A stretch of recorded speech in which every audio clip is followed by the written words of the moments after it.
नमस्कार दोस्तों, क्या आप जानते हो क्या आज हमारा जो प्रश्न है कि क्या आप जानते हो, तो ये जो क्या है ना, आज हम इसकी परिभाषा बताएंगे और आप लोगों के जीवन में इस क्या के महत्व को एक छोटा सा प्रयास समझाने का जरूर करेंगे। क्या एक ऐसा शब्द होता है जो हमारे जीवन के लिए सबसे जरूरी है। अभी आधे से ज़्यादा लोग तो यही सोचेंगे, यार ये क्या शब्द हम लोगों के जीवन में कैसे संबद्ध होता है।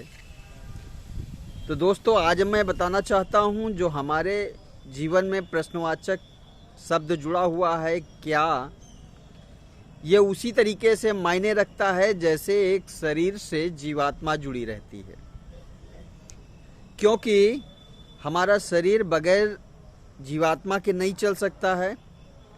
वैसे ही हमारा जीवन तभी पनप सकता है या बन सकता है जब आप क्या के महत्व को अपने जीवन में समझ लेंगे।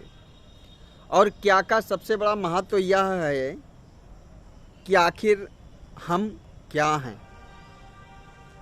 यह जो पॉइंट है, यह जो वाक्य है कि हम क्या हैं, इसकी परिभाषा और इसका जो परिपक्व एरिया है वह बहुत ही दूर तक जाता है। और समझने के लिए कहें तो आधे से ज़्यादा मनुष्य इस बात को यही नहीं जानते हैं कि वह क्या हैं, क्योंकि उन लोगों को अपना जो बाहरी आकार है, शारीरिक आवरण, यही दिखता है कि हम इतने ही क्षेत्र में अपने आप को जानते हैं। हालांकि आधे से ज़्यादा लोगों को ये भी मानना होगा कि हम लोग एक जीवात्मा हैं और बुलबुला हैं और ना मालूम कौन कौन सी बातें जो उपनिषद के द्वारा बताई गई हैं और ग्रंथों के माध्यम से समझाई गई हैं। तो इस शरीर और इस जीवात्मा के द्वारा जो हमारे चलन का एक प्रक्रिया आती है, यह एक जीवन के रूप में परिपक्व समाज में सामने नजर आता है। लेकिन जो रियलिटी है कि हम क्या हैं, यह जानने की ज़रूरत है, क्योंकि वी आर ए सोल ऐसा माना जा सकता है। लेकिन शायद अगर सोल का कह दिया जाए तो सोल हमारे शरीर में कहाँ विनपती है? हार्ट पे।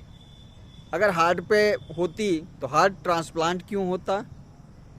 माइंड की बात की जाए तो दिमाग की अलग पहचान हो गई और जीवात्मा की अलग पहचान हो गई। तो मेरा मानना तो बाद में आएगा, लेकिन उससे पहले रजनीश उर्फ ओशो द्वारा इंसान के काम को केंद्र कहा गया है और खुद की सोच का वर्णन भी उसी के द्वारा बताया गया है कि आप एक सोच हो। लेकिन सोच भी एक इंसानी प्रवृत्ति का नतीजा है, क्योंकि हर वह मानव जो कुछ भी बुद्धि रखता है वह सोच सकता है। पागल भी सोचता ही है, तभी वो पागल होता है। तो सोचने की ज़रूरत भी हम लोगों को है। लेकिन जिस दिन भी आप ये वाक्य का पूरा विस्तृत वर्णन जान लोगे कि हम कौन हैं और हम क्या हैं, यह उसी प्रकार मायने रखते ही जैसे एक ढनंग रही हुई गेंद।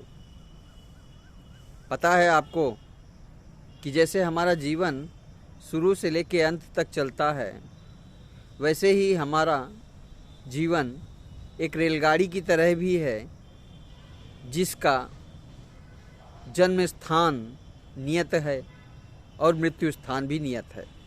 लेकिन इस जन्म और मृत्यु के बीच का जो स्टेशन, जितना भी स्टेशन आता है, यह सब खाली खेल है, क्योंकि आखिरी मृत्यु ही स्टेशन होती है इस मनुष्य रूपी जीवन का। तो आखिर जब इन सब चीज़ों का पूर्ण वृत्तांत हम लोगों के जीवन से समन्वयित है, मीन्स जुड़ा हुआ है, तो आखिर हम जीवन में चिंता किस बात की करते हैं, या दुख किस बात का होता है, या सुख किस बात का होता है। इन सब बातों को समझने वाला व्यक्ति एक मनुष्य कहलाता है। और हम सभी वह मनुष्य ही हैं जो जीवन के उद्वेगों से भरे हुए हैं। उद्वेग से भरे हुए हैं। उद्वेग एक भंडार है जहाँ सुख, दुख, चिंता, मोह, माया, लोभ सब कुछ भरा हुआ है। लेकिन जिस दिन भी आप एक उद्देश्य की पूर्ति के लिए इन सब को भस्मीभूत करोगे, मीन्स न्यौछावर कर दोगे, यकीन मानो आपका जीवन विवेकानंद जैसा हो जाएगा, जिसे हम अपने जीवन में कर्मयोग की संज्ञा से जोड़ सकते हैं। और गीता में योग को 3 प्रकार से विभाजित किया गया है। एक योग है योगी, एक है भोगी और एक है कर्मयोगी। और जिस जगह पर कर्मयोगी की बात आती है वह सामाजिक दृष्टिकोण में बहुत अच्छा होता है, ऐसा मेरा मानना है। तो जब तक आप कर्मयोगी नहीं बनोगे, हमारे समाज का नया निर्माण नहीं कर सकते हो। और समाज का नया निर्माण मीन्स समाज की व्यवस्थाओं को उचित रूप से प्रदर्शित करना या देना। समाज के सुख दुख को 100 लोग न जान सके, लेकिन आप जरूर जानो कि यह कर्मयोग हमारे जीवन के लिए कितना जरूरी है। अगर आप मेरी कर्म वाली बात से थोड़ा सा भी संतुष्ट हुए हो, इसे दोस्तों तक शेयर आउट करो। आने वाली वीडियो के लिए वंदे मातरम।